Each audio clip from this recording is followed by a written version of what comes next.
Welcome back, Yodis, to another episode of the CSUSB Advising Podcast. My name is Markin, and with me today is a returning guest, and that's Dr. Dany Doueiri. Dr. Dany, as many of us call him, is here to talk more about the bachelor's degree in Arabic literature and culture. Dr. Dany, how are you? Thank you so much for having me today again. This is a joyful experience always to be with the best department on our campus, University Advising. And Matt, I know how much you care for students, so I'm very honored and privileged to be here with you. Oh, I'm grateful for you to be here with us today. And let's go ahead and dive into the question. So tell us a little bit more about you and your background and how you got to CSUSB. Great. And I think we're going to learn a lot about it. I'm going to be very brief about my background. Um, I'm originally from Lebanon, but I studied public policy and agricultural policy when I was getting my doctorate degree.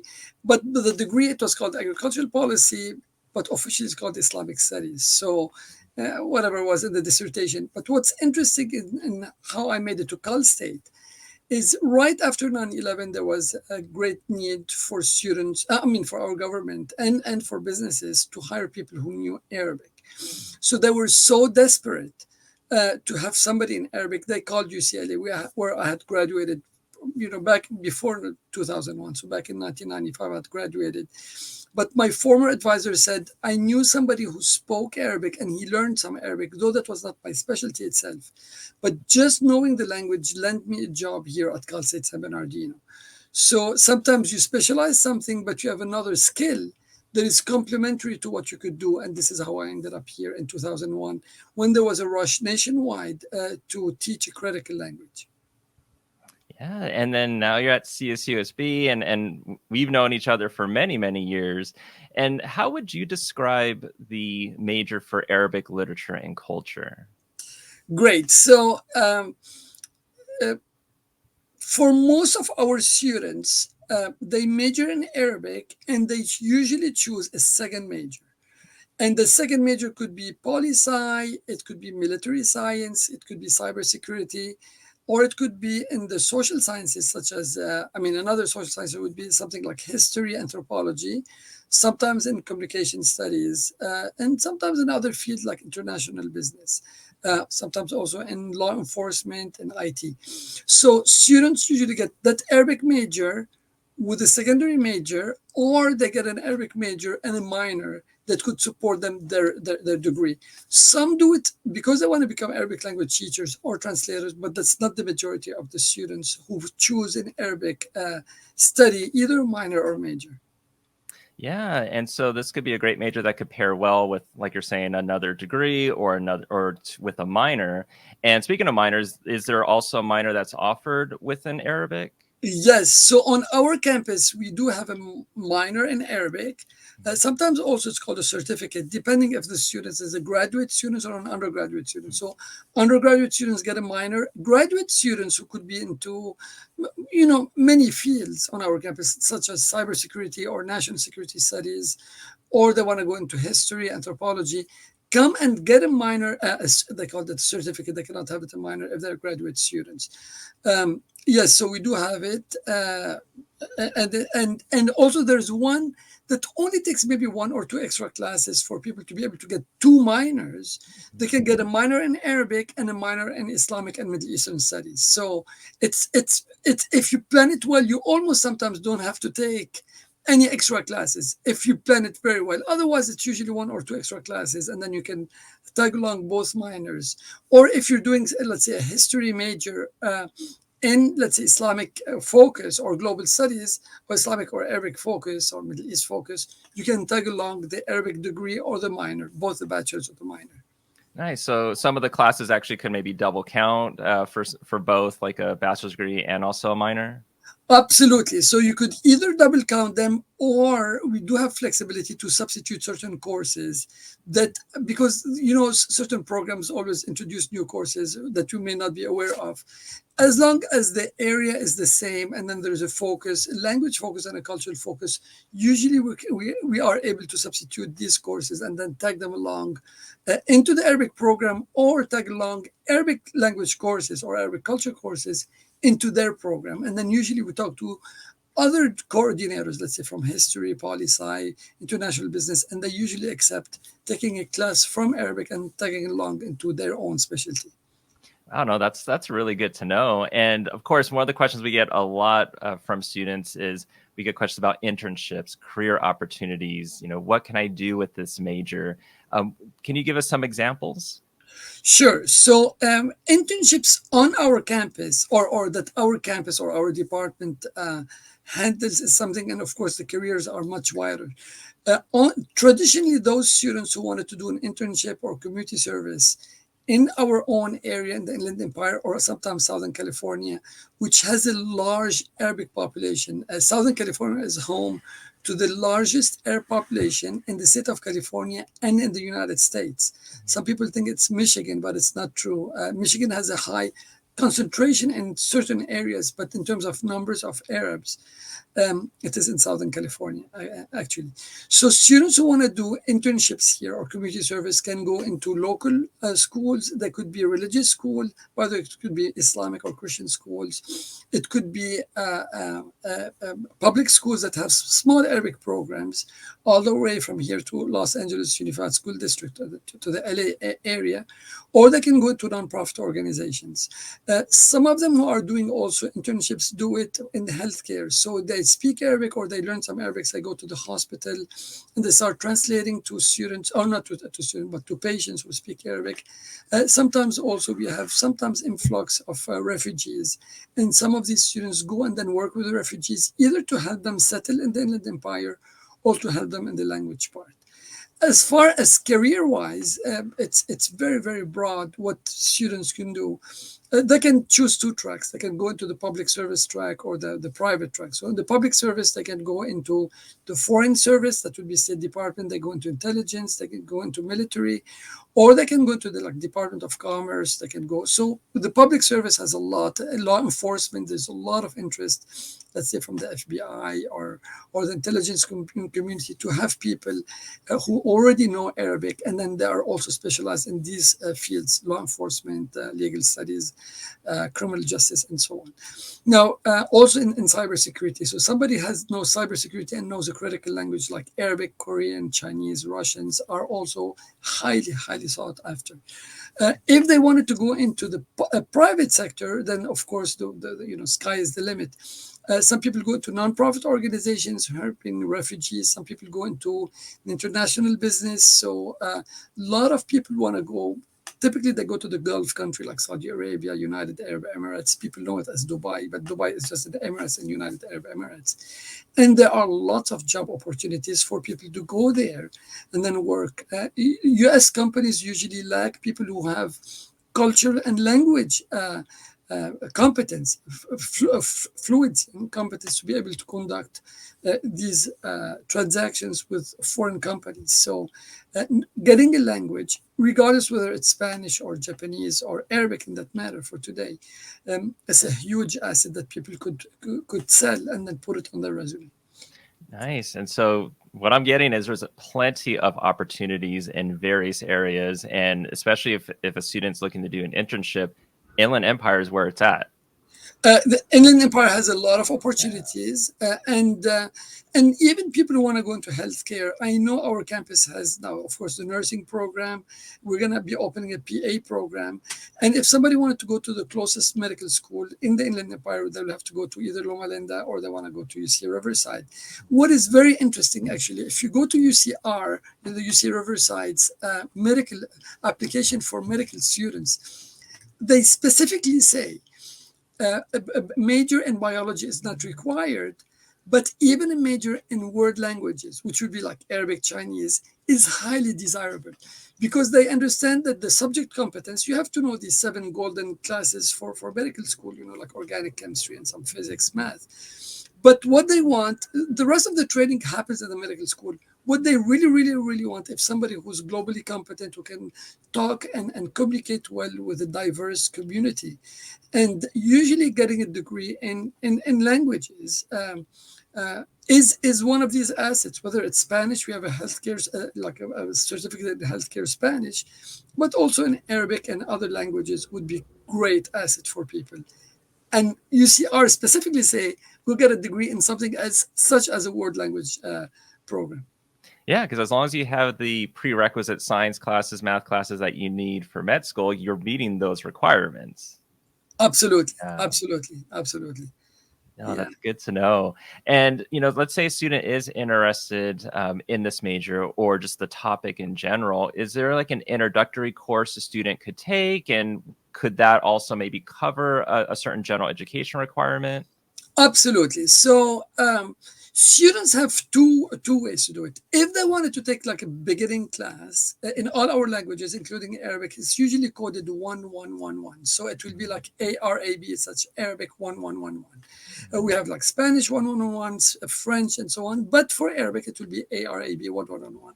And usually in that introductory class, they learn the alphabet. It's a different alphabet. So we write from right to left instead of left to right. They'll learn maybe about maybe 50 greetings, maybe 30 to 50, basic survival Arabic.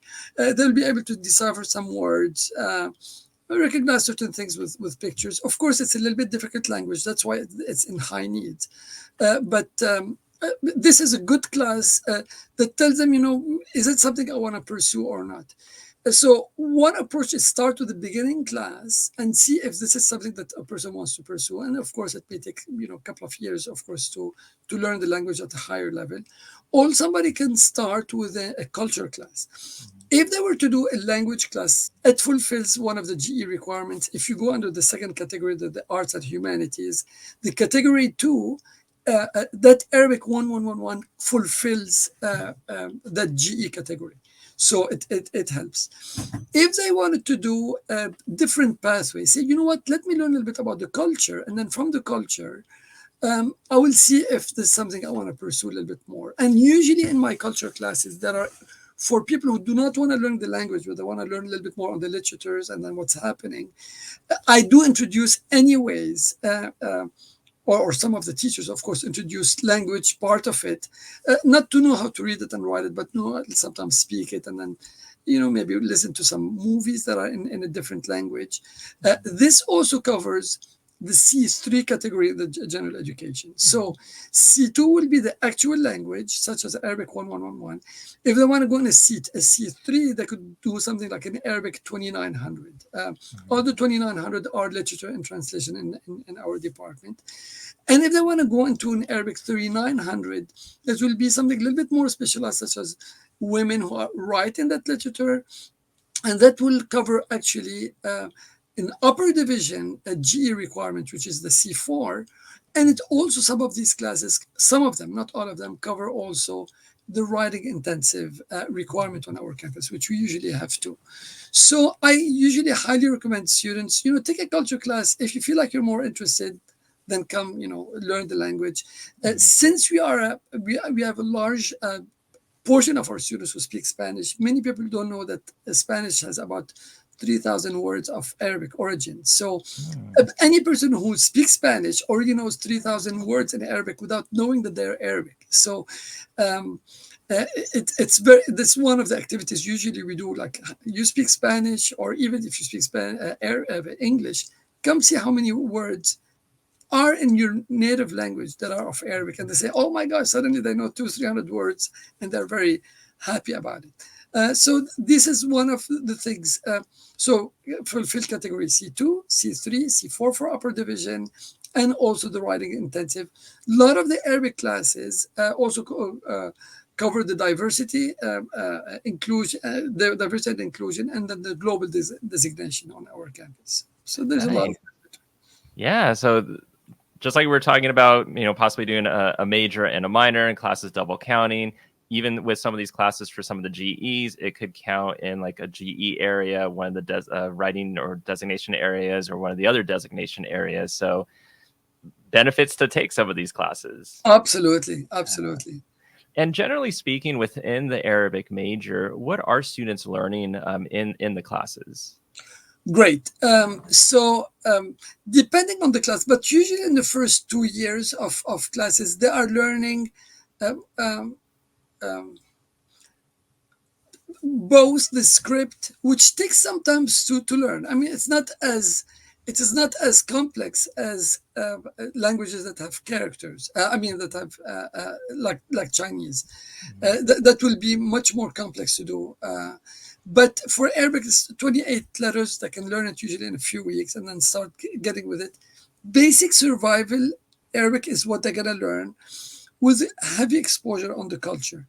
Um, since the Inland Empire already has a lot of Arab living here, and they're so much into healthcare, engineering, usually law, um, other private businesses. It's something good to connect with these people. So our teachers usually try to focus on ability to communicate with people within your own community, how to greet them, how to maybe negotiate prices, say a couple of jokes, proverbs, definitely sing songs. I usually make people a little bit closer, and this is where our focus on the first 2 years. Once you go into third year and fourth year Arabic, and now we're specializing in two areas, content areas: media and Arabic, film and Arabic, um, uh, women writings in Arabic, golden age of Arabic culture. This is one of the classes we teach, it's WLL, coded WLL 3920. It's one of these courses that change topics, but one of them is the golden age of Arab culture, and many people are really surprised about the interconnectedness of our cultures, whether it is from the United States to abroad, how much United States has influenced others, or how much other cultures have also influenced us here. Nice. And kind of going along, is there any misconceptions that you think there might be about Arabic or the Arabic major? Yes. So usually, when somebody chooses a major in Arabic, or sometimes other languages, people think, oh, you're going to be either a teacher of Arabic or a translator, and they've never seen anything other than that. As we've explained before, there are so many, just a wide varieties of major. Even people who want to go to the military. I forgot to say this: people who are in the military on our campus through the ROTC program, they actually get extra credit as in financial incentives to learn a critical language such as Arabic or Korean, because these are highly sought after.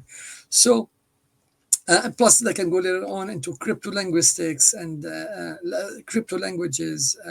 And so there's a specialty, of course, in the military that is highly needed. But yes, learning a language is not about being a translator or a teacher of that language. Learning a language is about exposure to other cultures, being critically minded, having respect to others, and then having skill. Like on your resume, you say, I have Microsoft Office skills, or I have some database skills, or software skills. Having a language is a huge skill. And if somebody reaches a certain level, they can take official exams by third party and then put where they are. Are they intermediate? Are they advanced? Are they superior? Depending where they are on the proficiency scale. And this is an internationally recognized asset or skill that a person could add on their resume. Nice. Yeah, no. And yeah, because I think, as you were saying, sometimes it's, hey, what can I do with this major? And immediately it's teaching or being an interpreter. So it's good to know that you're kind of, demystifying a lot of that and showing that there's so much more you can do with this major. And let's say someone does decide to change their major, declare this as their major. Are there any resources available for them through CSUSB?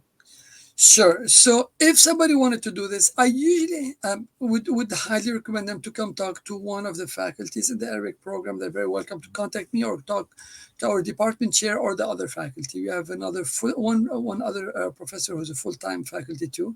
They're welcome to talk to her or to myself, or go straight to the department chair who could advise them. Just because there are a lot of details that sometimes a regular advisor may not be aware of what is available in terms of internships or career opportunities.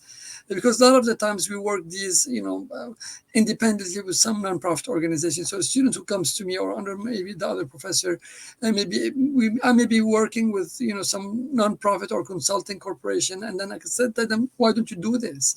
Some of our students, we've taken them to conferences with us. One of them just arranged a whole conference. The conference happened to be in Hawaii, and she was very happy to be there. But there are a lot of these opportunities. And easiest way is to go to the department. We have an email address. It's easiest way is WLL, that stands for World Languages and Literature. So WLL at csusb.edu.